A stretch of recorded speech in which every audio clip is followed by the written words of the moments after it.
El cine nació como un arte limitado a lo visual. No fue hasta la década de 1920 cuando se empezó a incluir sonido dentro de las películas. Sin embargo, hasta entonces era la música la que estaba al servicio de la imagen, enfatizándola, subrayándola y confirmándola como el medio principal para contar historias. Ya desde 1901, con la película británica Scrooge, se intentó plasmar el sonido de los diálogos mediante los llamados intertítulos, rótulos que aparecían entre los fotogramas durante unos segundos. El cine, casi desde sus comienzos, empezaba a pedir sonido como parte fundamental de su esencia. Por eso, el auditivo es un medio al que se le ha prestado casi o tanta atención como el visual, con algunos grandes exponentes a lo largo de la historia del cine que ejemplifican la tarea de transmitir una idea o un mensaje también a través del sonido. Aquí te traigo 10 de esos exponentes, seleccionados según mi criterio subjetivo, pero también didáctico, como películas que ayudan a entender el sentido del sonido como agente narrativo que enriquece aún más la experiencia de contemplar cine. Estas son, por orden cronológico, las 10 películas para entender el sonido en el cine. La primera película es Amanecer, de Friedrich Wilhelm Murnau. Pese a que El cantor de jazz, de 1927, es la primera película hablada de la historia del cine, no es la primera película sonora, sino Amanecer, estrenada muy poco antes.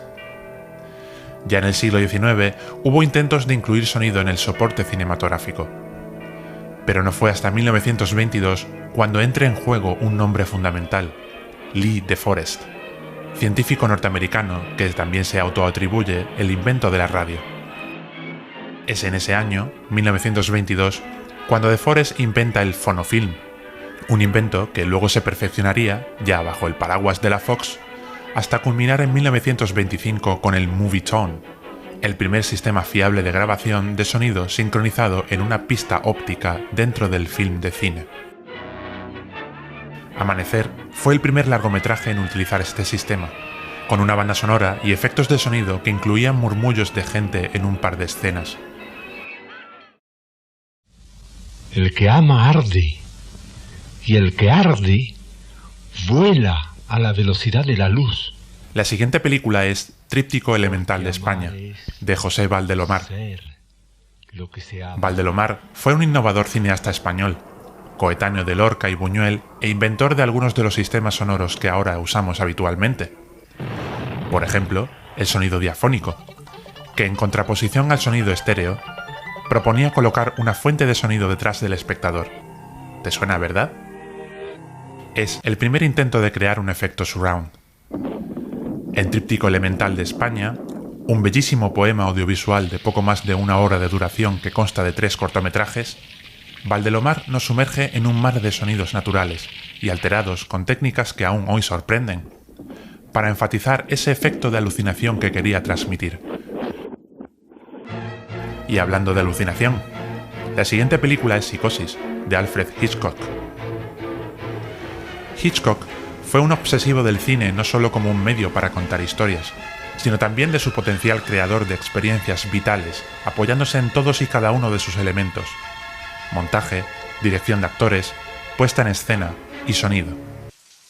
Y es que forma parte ya del imaginario colectivo ese sonido hiriente y casi abstracto de la famosa escena de la ducha, la primera que pasará a la historia por su sonido. Hitchcock se ayudó de la labor de Bernard Herrmann, uno de sus compositores habituales, y de Joseph Stefano, músico además de guionista de este film, que quiso incidir en el aspecto del sonido, indicándole a Herrmann que solo usara instrumentos de cuerda en esta secuencia. Es música en blanco y negro, desnuda de cualquier contrapunto, que penetra en lo más hondo de nuestro sistema nervioso. La siguiente película es 2001, una odisea del espacio. Decía el tagline de Alien que en el espacio nadie puede oírte gritar. Y es que el vacío del espacio es un medio en el que no puede propagarse el sonido. Eso lo sabía muy bien Kubrick, que llevaba a rajatabla a su cine las leyes fundamentales que rigen la física. Así, 2001, una odisea del espacio, es un ejemplo clásico de cómo debe ser usado el fundamento básico del que parte cualquier sonido: el silencio. Kubrick demostró en su obra maestra que el silencio también sirve para crear tensión. En 2001, es un lienzo sobre el que se pintan no solo las notas musicales magnánimas, sino también los efectos de sonido a conveniencia para transmitir esa angustia que viven los astronautas. Y si 2001 llevaba el rigor hasta sus últimas consecuencias, siendo el ejemplo perfecto del hard science fiction o ciencia ficción dura, Star Wars, de George Lucas, es su opuesto más representativo y siguiente película en esta lista. Una space opera que tiene más que ver con el género fantástico que con el de ciencia ficción. Aquí sí hay explosiones en el espacio y espectáculos a raudales. Star Wars es quizá la película con los sonidos más identificables de la historia del cine. Es un ejemplo perfecto de cómo debe hacerse una película memorable no solo por la historia o la parte visual, sino también por sus sonidos. ¿Quién no es capaz de identificar los sonidos de los sables láser o los pitiditos de R2D2? La siguiente película es Stalker, de Andrei Tarkovsky. Tarkovsky fue otro poeta del cine, más interesado por su potencial filosófico que por la narración convencional. No es un cineasta fácilmente accesible, pero cuando abrimos nuestra mente a sus propuestas, es difícil no ceder a la fascinación que provocan películas como Solaris, Nostalgia o Stalker.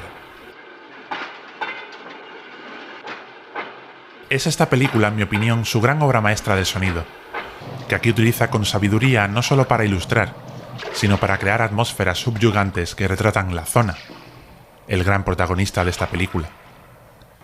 El sonido es aquí un elemento poético, metafórico, que de forma sutil y con sensibilidad crea un espacio audiovisual en el que todos los elementos están conectados y en el que nada está dejado al azar.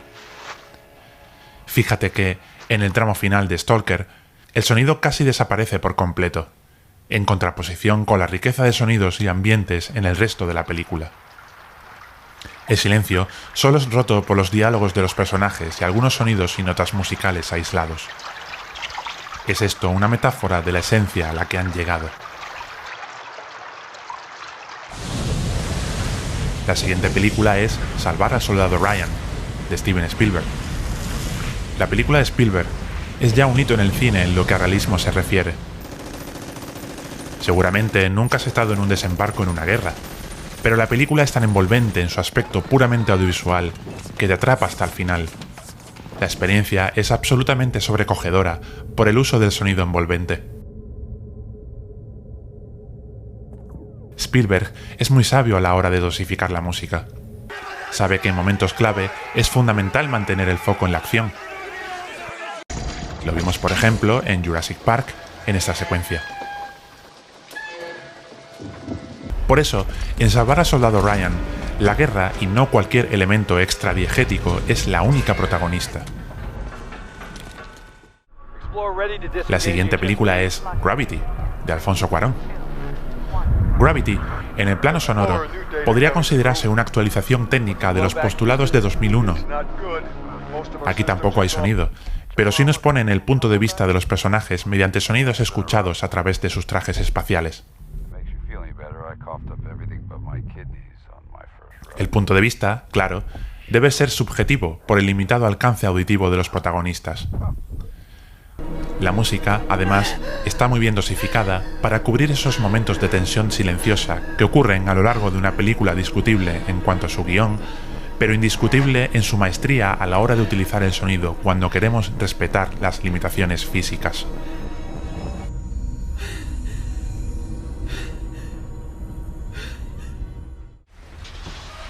Y hablando de subjetividad, la siguiente película es El hijo de Saúl, de Laszlo Nemes.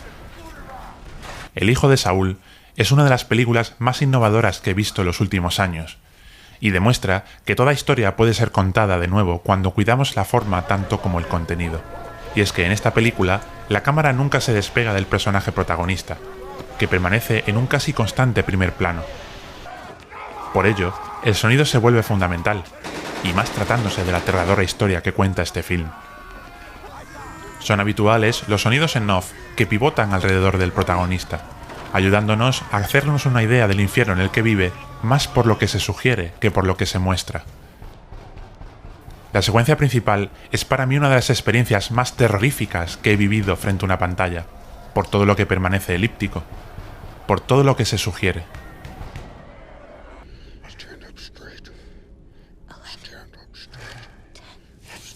Y ya por último, en el número 10, tenemos En realidad, nunca estuviste aquí, de Lynne Ramsay. Lynne Ramsay es una interesantísima cineasta a la que le encanta experimentar. Lo vimos en películas como Tenemos que hablar de Kevin, un estupendo tratado sobre las relaciones materno-filiales que se disfruta mucho en su aspecto audiovisual.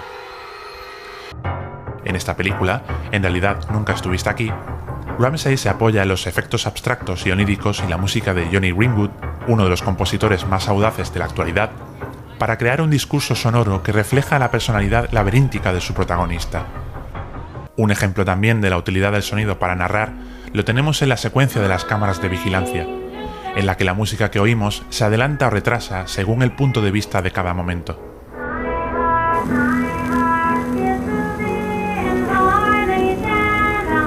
Es una película personalísima en el tratamiento del sonido. Fíjate, por ejemplo, en los graves de esta secuencia.